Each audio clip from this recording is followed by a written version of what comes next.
Boston Pizza harnessed Fanalytics to test if the playoffs are better at home or at Boston Pizza. The results are irrefutable. The playoffs at Boston Pizza, powered by Fanalytics.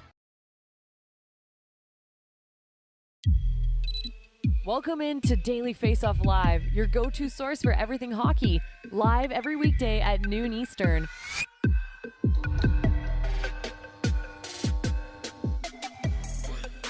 What's up, everybody? Welcome into Daily Faceoff Live. It's a Tuesday, May 9th edition. And Daily Faceoff Live is presented by Betano.ca. The game starts now at Betano. 19 plus, please play responsibly. Bet with your head, not over it. We are joined today by current Chicago Blackhawks analyst. What a day to have him, Colby Cohen, on the show. Colby, I just want to let everyone know this was planned ahead of time for Colby's appearance this week, not after the results of the draft lottery. Colby, what are you up to?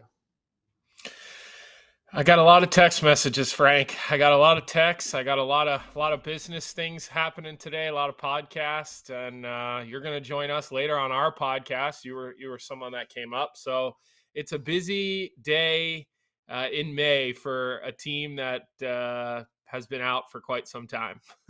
Yeah, and I was actually sequestered as part of the NHL's draft lottery process. I was in the room to watch the ping pong balls on Monday night in Secaucus, New Jersey. I wrote a story about it on dailyfaceoff.com, which you can read, and I'll talk about it a little bit later in the show. But let's talk about that incredible lottery win for the Chicago Blackhawks. Colby, we'll throw 2 minutes and 30 seconds up on the clock and start right there.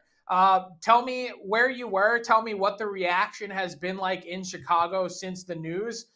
There was a watch party at the United Center, sort of set the scene for me about what the reaction's been like, and also the boon in business that this has been for the Blackhawks since landing arguably the best talent generationally in a draft since Connor McDavid.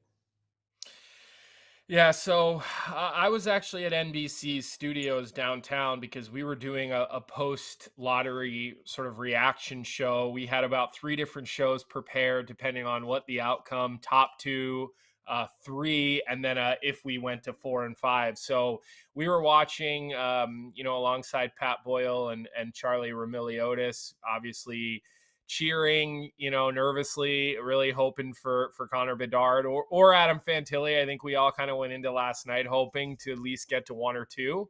And the watch party, from what I heard at the United Center, was awesome. It was all the employees, all the people that have put in a lot of hard work the last couple of years, trying to sell tickets, trying to sell advertising, corporate partnerships, all this stuff. And I think their jobs all just got a lot easier, Frank. So I think it was just a night of excitement in Chicago for the staff, hockey ops, talking to Kyle Davidson last night. I think he did a smart thing in setting his expectations low. And so I think he was just absolutely thrilled. So, lots of congratulations to go around, not to mention the $2.5 to $3 million in season tickets that have been sold since last night. So all day or all around, Frank, a good time to be, working here in this organization and, for the fans in the city of Chicago. Yeah, it was an incredible stat that was tweeted out by Darren Rovell. In the first few hours after the draft lottery, 500 new full season tickets sold, $2.5 million of tickets moved in the first couple hours. I'm sure that number has ballooned in the hours since. And Colby, that's the one interesting thing being at the draft lottery. You don't get to see all of the reaction from the different watch parties and fan bases, but the joy and excitement that's in Chicago is sort of balanced on the other end by the heartbreak that's in Anaheim, but more so in Columbus. There was the gaffe, of course, with the production part of it in the NHL's broadcast, revealing before the card was flipped that the Blue Jackets had fallen down to number 3. And so they lose out not only on Connor Bedard, but also, as you mentioned, likely Adam Fantilli in the number 2 spot. And so the Blue Jackets, this team that was probably a ready-made fit, a team that was maybe the most competitive of the lottery teams to step back into a playoff spot next year if they were able to land Bedard. They lose twice for a team that has had 11 cracks now at the draft lottery and hasn't done it. that reaction in Columbus must be absolutely gutting. Yeah, and I think Jarmo Kekalainen did say they're going to get a phenomenal cornerstone piece, and you know what? Yeah, I believe that. I believe Leo Carlsson is a franchise type of player. So he's a big Swedish player. He's had success in the Swedish Hockey League, a league that I played teams against when I was playing over in Europe. I know how difficult it is to produce in that league. The players are mature, they're smart, they're well coached. So I think getting into the top 3 of this draft is huge, but also, Frank, I think there's a lot of value in the middle and late part of the first round into the second round, something we haven't seen in a long time. I know later in the show, we'll talk to Stephen Ellis about this a little bit, so I don't want to go too far, but I think ultimately it was a good night for the NHL. Yeah, we'll be joined by our prospect analyst, Stephen Ellis, who put up a new mock draft within minutes, it felt like, after the draft lottery and the draft order was set for the top 16 teams. So, Colby, to spin it forward for the Chicago Blackhawks, they're kind of in a really interesting spot now because they have mapped out a long-term build. We're talking 3-5 years down the road with the prospects that they've been able to draft to this point. They had 3 first-round picks last year in Montreal. And now it sort of feels like adding someone that is a talent of Bedard's quality and level really ratchets up the timeline. And it's funny to say timeline because Kyle Davidson has never given a timeline in terms of when the Blackhawks might expect to be competitive again. So maybe not in terms of a firm date or target in terms of years, but just even in the short term of how the Blackhawks approach this summer, you're now going to want to make sure you surround Connor Bedard with the proper support pieces to have a successful first year in the NHL, regardless of whatever that benchmark might be to determine success, that it at least changes the Blackhawks' outlook in the very near term, short term this summer. What do you sense of how the reaction will be inside the Blackhawks front office to help prepare for Bedard's arrival?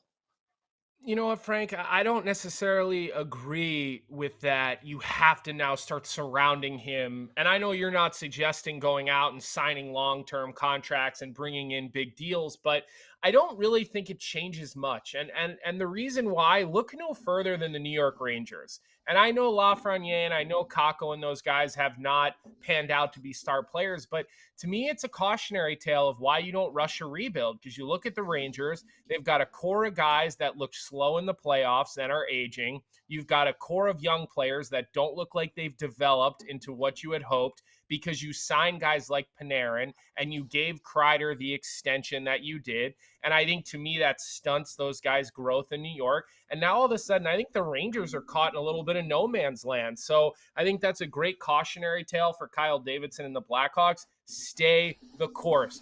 Get some one-year rental players this summer. Bring in a couple of guys like you did last year, Domi, Athanasiou. And here's the other thing I'll say, Frank. The team is probably not going to have a good season next year when it comes to wins and losses, but Connor Bedard is a winner. He's won World Juniors. He's won at other levels. This is not a guy you have to worry about who's coming in as a loser type player. And the other thing is you're surrounding him not just with players, but staff. Luke Richardson, he's played as many games as any coach probably right now currently in the NHL. You've got Kevin Dean. You've got Derek King. You're talking about players that were successful NHL players that know how to connect and support with young players. So I don't think it changes the trajectory of things other than the ceiling is higher with Connor Bedard. You need a cornerstone and a star center, but I think they stay the course. They do one-year deals this summer. Do not rush to spend your cap space. Let's use the cap space at the draft, weaponize it, get more currency, get maybe into the first round yet again. I really don't. I think they stay the course here, and I think that will set them up for sustained success, not a one-and-done run like I think the Rangers are going to have, and then they're going to have a difficult time making another run like that for the next while. Yeah, I would just have a couple quick rebuttals to that. One, Probably unfair to compare Alexis Lafreniere and Capo Caco and those guys to Connor Bedard. They're on a completely different level. And that's one of the things that's driven me crazy about some draft coverage going back the last number of years is the hype for a consensus number one pick. That's different than a generational talent that Connor Bedard is, which, yeah, we're putting a lot of pressure and anointing this kid, but everything we've seen to this point dictates that he's on a level that's close to Connor McDavid and close to Sidney Crosby and some of the other guys that have come before him. So it's a very, very small crop. And two, I would say, you're right. That's the proper way to do it in terms of building the Blackhawks short-term, one-year deals. But here are the list of players that the Blackhawks have back at the forward group next year. Tyler Johnson, Jason Dickinson, and Colin Blackwell are your three highest paid players. You need more than that. So no doubt that Kyle Davidson will come along and certainly surround him with a little bit more talent to give him some opportunity to come in and make a bit of a splash. But you're right. The overall thought process not changing in a big way. Want to ask you about I want to just go into that a little bit more with you. And I know we're going way over the time here, but you look at Crosby, right? Look at the drafts before Crosby. Look at who they were able to bring in. You look at the year that they got Taves third overall, and then the next year you get Kane first overall. So I really do. I think they need to be strategic about who they bring in, whether it's Max Domi at $3 or $4 million, Athanasiou again at $3 or $4 million. I'd like to see them maybe reach a little bit higher, but I think being in the lottery next season and getting another one of these top couple picks, I think is really important for the longevity of this thing. And at least that's the way that I'm looking at it. So I do hear you. I don't think it's fair to compare those players like Kakko and Lafreniere, but my point just being that they got Panarin, they signed Kreider to the extension. To me, that stunts the growth of some of those young players. And now those guys do not look ready to take on top six roles consistently. And that's what I don't want to see happen here in Chicago.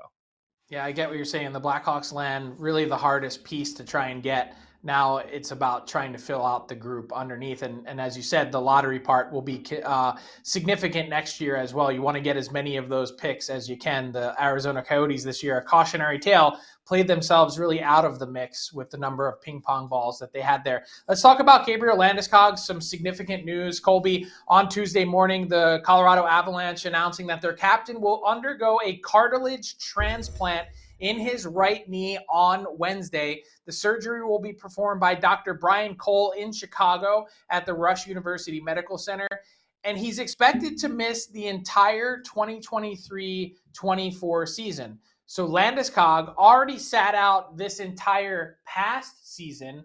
We were thinking as he started to skate sometime in February, March, that this is a guy that would be back for the Colorado Avalanche playoff run. Obviously, that didn't happen. Complications with the knee. Clearly a lack of cartilage, probably a bone-on-bone type situation in that knee, which is gross to think about. But when you consider now what this means for Gabriel Landeskog after not playing for 2 full seasons, do you think we see Gabriel Landeskog play in the NHL again, or is that too daunting of a question to ask at this point? Yeah, well, first of all, the surgery that he's having, I read, is it's at Chicago's Rush Medical Center, which just so happens to be right down the street from where I live. But I think that's too difficult of something to really have an opinion or comment on, not being a medical professional.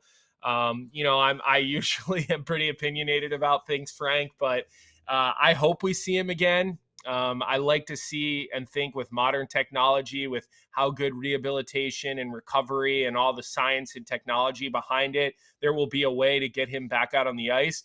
Will we ever see him in top form again? That, to me, is the bigger question. Will we see the guy that we saw help his team get to the Stanley Cup and win? To me, that's sort of more of a burning question. I do hope to see him back out on the ice. But, kind of well wishes to him. That tough news for the Avs. It seems like they can't catch a break right now.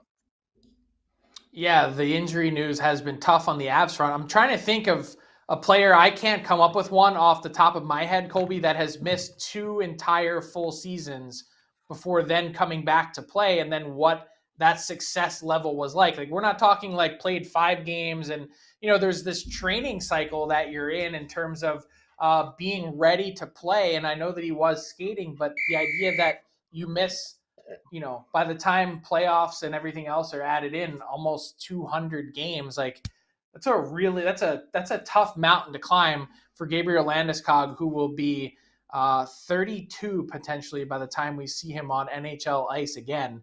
That's some incredible news and shocking news from the Colorado Avalanche on Tuesday. Let's talk about the Vegas Golden Knights. Only one game on the slate on Monday night. Obviously, the talk dominated by the draft lottery. The Golden Knights thump the Edmonton Oilers in Game 3 in their building at Rogers Place in Edmonton. And Colby, when you take a look at this series now, my question for you, as you also had Laurent Brossoit go down for the Golden Knights, is this a one-off for Edmonton, or is this the sign of trouble to come for the Oilers against the Golden Knights? Yeah, I don't think it's particularly either. I think this is going to be a hard series. And I said it last Thursday on your show that I thought Vegas was going to win this series, apologizing to Tyler within the same sentence. But, I just think that this is going to come down to it. You've got star players on both sides. To me, I think Bruce Cassidy is one of the better in-game adjustment coaches in the NHL. I think if there is a coach that can give you somewhat of a blueprint on how to slow down the big forwards on Edmonton, not stop, because that's impossible, but slow down. I think Bruce Cassidy is one of the few coaches that understands how to do it. I think Jack Eichel's taken his game to another level in the playoffs, another big night last night. I think he's got a big chip on his shoulder, wanting to show people that it's not, his draft wasn't Connor Bedard. Oh yeah, who was second overall? He wants people to know he's here. He's going to compete for Stanley Cups. And again, I talked about ice time when we talked about this series last time. The way Bruce Cassidy manages the minutes of his players is impressive. One player on Vegas over 20 minutes last night. Obviously, they're up, so he's able to do that. You're not having to throw Eichel out every other shift, but it just shows you they're deep. And I think being deep helps you, especially as you move along in the playoffs. And I really believe still Vegas is going to win this series on home ice in Game 7. Interesting. So when you take a look at the crease, and I mentioned the injury to Laurent Brossoit, Adin Hill comes in. First off, fascinating that Jonathan Quick, with his playoff experience, was not the number 2 choice for the Vegas Golden Knights on their bench. But as you look at both creases now, as Stuart Skinner gets chased in Game 3, who do you have more concern for, Edmonton's goaltending or Vegas? I would say probably Vegas. And the reason for that being is I've seen Skinner rebound after getting pulled in the playoffs and rebound well. We saw Campbell come in relief, I believe, in the first round against LA. And then Skinner came back out and had one of his better games of the playoffs thereafter. So I just think there's a little bit more of a blueprint on that. And I think with Vegas, I don't know. Is Logan Thompson the answer if you need a starting goalie? Is Jonathan Quick? So there's just a little more questions there, which never makes me feel good in the playoffs. Yeah, agreed. The Edmonton Oilers have followed sort of a very similar path, if not the lopsided score in round 1. Lose games 1 and 3, and then win 3 straight to close out the LA Kings. The Dallas Stars did that as well in round 1, and they find themselves in the same spot against the Seattle Kraken with their Game 4 going on Tuesday evening out in Seattle at Climate Pledge Arena. Colby, let's get to our prospect analyst, Stephen Ellis, for this week's edition of The Next Wave.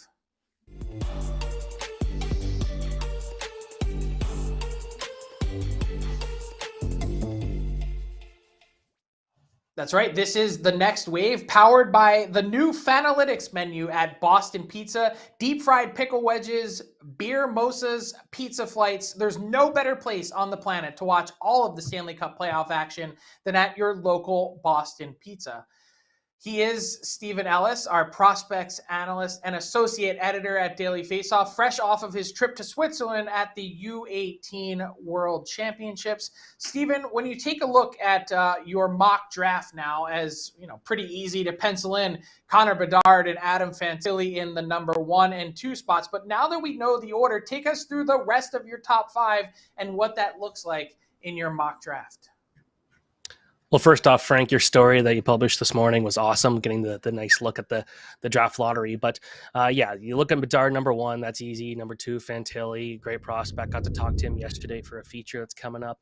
For number 3, I'm going Leo Carlson on the Blue Jackets. I think, just the way he plays is just so smart. He's very good in front of the net. He's very defensively responsible. And I just like the idea of him and Gujo and maybe Line A or Marchenko playing together. I just think that he fills just so many of the deficiencies that team's missing down the middle. And, with Gujo in particular, you sign him for a long-term deal. You want him to be able to play with some quality talent. And I think that that'll be something where that's the guy they get. The big question for me, though, was where you're going to put Michkov. And I was thinking number 4, but then I ended up deciding, Will Smith is a guy that can really turn things around in San Jose. He will be going to college next year, so it's not an immediate thing. And I think that from there, he'll learn to play a bit better defensively, add a bit more muscle to his game, but the creativity is there. And the one prospect a lot of scouts, and more than I was expecting, we're talking about at the U18s, was Ryan Leonard. And, at first I'm thinking maybe later in the top 5 or later in the top 10. But, the more I'm talking to, they're like, Montreal seems like a good fit where he can go in there. He'll be a fan favorite. He's the guy that when I asked, scouts, describe him, it was like the guy that will help you win games. He will always fight for you. He will always put his best effort out there. He missed some games this year, but he still had over 50 points, just under 100 games, and was kind of the driving force in a lot of cases for that top line for the U.S. national development team. So when I'm looking at the top 5, that's a quality group right there. Well, Stephen, I really do agree with you, especially on 4 and 5, because the connections with Smith going to BC, Leonard going to BC, you've got Mike Greer, who's a Boston guy, you've got Marty St. Louis and Jeff Gorton. They're both Connecticut-based in that New England area before they went off to Montreal. So I definitely like where your head's at on those. But I think Michkov being outside the top 5, it's really interesting to me. And Arizona, Frank mentioned, kind of played themselves out of those top couple of picks, but you have AZ taking them at 6. And, I'm just curious, why is the risk worth it for them? Because in my opinion, the reason he falls to 6 is because there is some risk involved. There's a lot of risk. And, this is one that just talking to people in Switzerland, I was trying to get a clear answer. What's going to happen? And no one seems to know. It seems like a lot of teams are trying to psych each other out in terms of information on whether or not they'll pick him. So, the long-term contract is definitely an issue there where he's signed till 2026. There's other things, and, it's just kind of sifting about what's real, what's not. And when it comes to with Arizona, I'm looking at this as a long-term situation for them. I know the Coyotes have it almost feels like they're rebuilding every year, but, the rumor of potentially Logan Cooley going back to college for next year, and the team where, they got some good prospects, but they're not going to be ready. And I'm thinking with Michkov coming in with that new arena, that would be a really cool addition to be the big star that really gets everything going there in Arizona in a couple of years. But, at the same time, it wouldn't surprise me if he goes a little earlier. But I think that the issue here is just, the unknowns. And what he was able to do in the KHL this season was spectacular, putting up some great numbers with Sochi. I believe he is going to be going back to discuss St. Petersburg to start the season. But, just the talent there is going to be great. It's just, is a team going to be willing to wait? And I think a team like Arizona, they all have to be looking long-term here. I think they'd be one that's willing to take that move there. Yeah, there's such fascination around where Matvei Michkov ends up going, Stephen. And as we take a look at your mock draft order again, there's so many different risers and fallers. We had Craig Button on the DFO rundown last week, and he was talking about Axel Sandin-Pellikka and another guy that doesn't even show up in your top 16, Tom Willander. He's thinking those two guys, the Swedish defensemen, might be the two best D-men in this draft. So when you take a look at the top 16 that you have here, you've sort of got Bedard in his own class, And then how would you tier out these next 16 picks or next 15 picks after that and break those down into groups in terms of quality of player? Because you heard Jarmo Kekalainen say, we're going to get a franchise type cornerstone player at number 3. See, it's tough because I don't have him obviously in my top 5, but I think Michkov, there's a potential for him to be the second best player in this draft. But I think just, from a actual selection standpoint, I don't think he'll go that high. For me, it's Bedard number 1. I think you could throw Fantilli and Michkov into another tier, maybe Carlson and Smith and Leonard, and to a point maybe Benson from there. The defense is, I think, the toughest one here because I don't think we got a true number 1 defenseman here. But the one that I think just impressed me the most was David Reinbacher, and I think some Flyers fans were asking, like, would they really pick him? It's like, you got to go for the best available player. And I think, for me, Reinbacher has to be one of the guys that will go early. Just the skill he showed in the top Swiss League this year is something we don't often see from a defenseman of that age. And that's really important. I'd be putting him in a pool maybe there of Oliver Moore, Dalibor Dvorsky, and Sandin Pellikka. And then kind of after that, that's when you got the question marks of, like, I love Gabe Perreault. I like Kobe Barlow. I like Edward Shala, but are those guys, are they all there? Do they have the skill to make it work in the NHL and be a super effective player? So I think kind of like after about 11, that's where things fall off a little bit.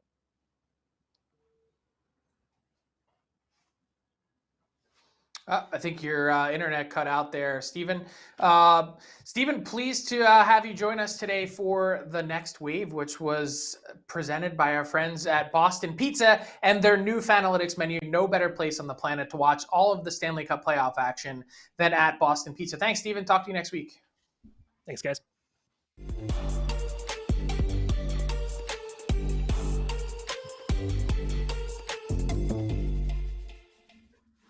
All right, Colby, time for our daily face-off inbox question of the day. And my question to you is, which team is facing the most pressure tonight in a pair of game 4s? Is it Carolina to get out to that 3-1 series lead, the New Jersey Devils to draw even, the Seattle Kraken to take a stranglehold on their series against the Dallas Stars, or the Stars to get back to level ground? The Stars. To me, easily the Stars. The way they lost the last game, Ottinger has been seemingly up and down this round, and I defended him last Thursday on the on your show. And to me, he needs a big bounce back game. Seattle seems to be getting better and more confident. They look to me to be playing downhill. So I think Dallas is under the most pressure tonight because at the end of the day, I don't think Jersey's going to win their series. So I really do. To me, it's all about the Dallas Stars finding a way to get it even this evening. Hot take for me in the Carolina-New Jersey series. The winner of game 4 wins the series. We'll see. That brings us to Tyler Yaremchuk and our daily face-off Betano daily bet segment. Tyler, how'd you do last night? What do you got tonight?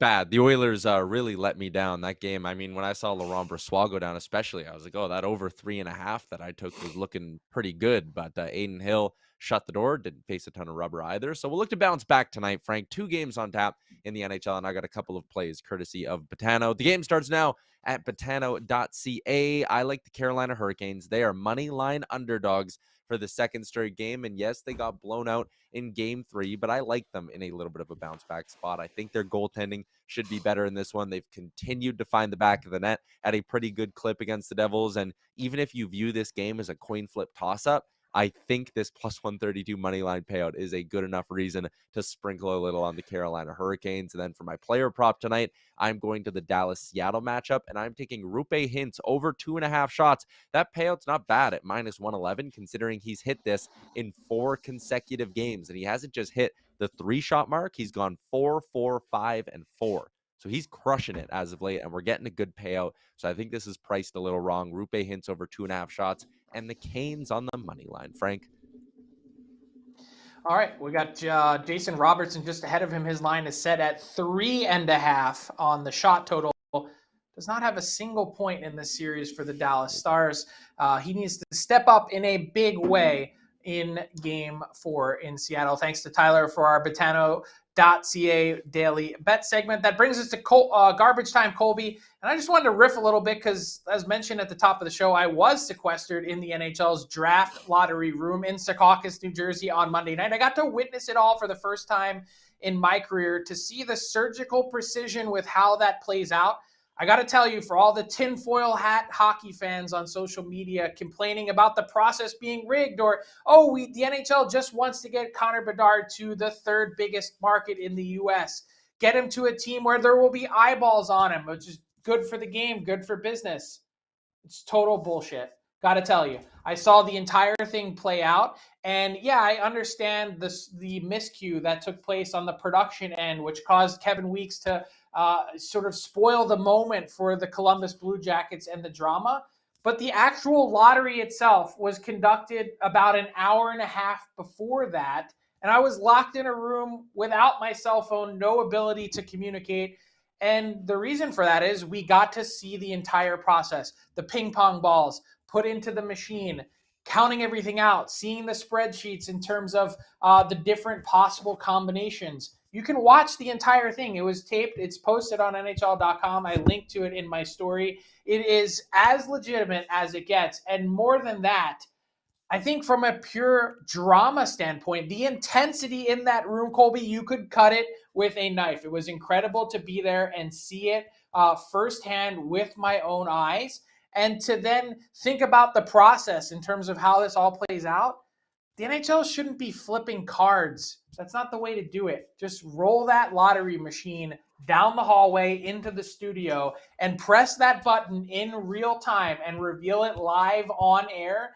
That is real drama. Could you imagine pausing after the third ball, showing the live calculated odds on the screen, and then going to Kyle Davidson to ask him what he's feeling in that exact moment in time, or Connor Bedard, or whoever it might be? That's the way to do it in the future. The NHL has made multiple tweaks to the draft lottery process in recent years, and that, Colby, is the one that I'd like to see next, because it was so cool to see that firsthand. And I think all NHL fans would put everyone at ease. Just show it, and the NHL is completely transparent. Show it in real time. That's real drama.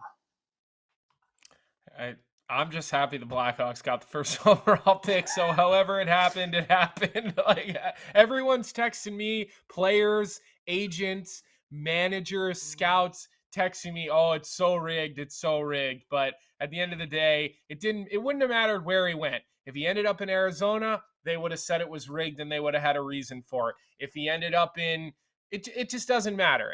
31 teams are going to say it's rigged. One team's going to say it's not. That's the life we live. But I do like your idea, Frank. I think that's a really good idea. And I think maybe you should send an email off to your friends at the league and suggest that. Well, I put it out there for all to read on dailyfaceoff.com. That's where you can read it, and that'll do it for today's edition of Daily Faceoff Live. We'll be back 12 noon Eastern on Wednesday. You know where to find us. Until then, enjoy the pair of Game 4s on Tuesday evening. Thanks for tuning in to Daily Faceoff Live. Make sure you hit the subscribe button to never miss an episode.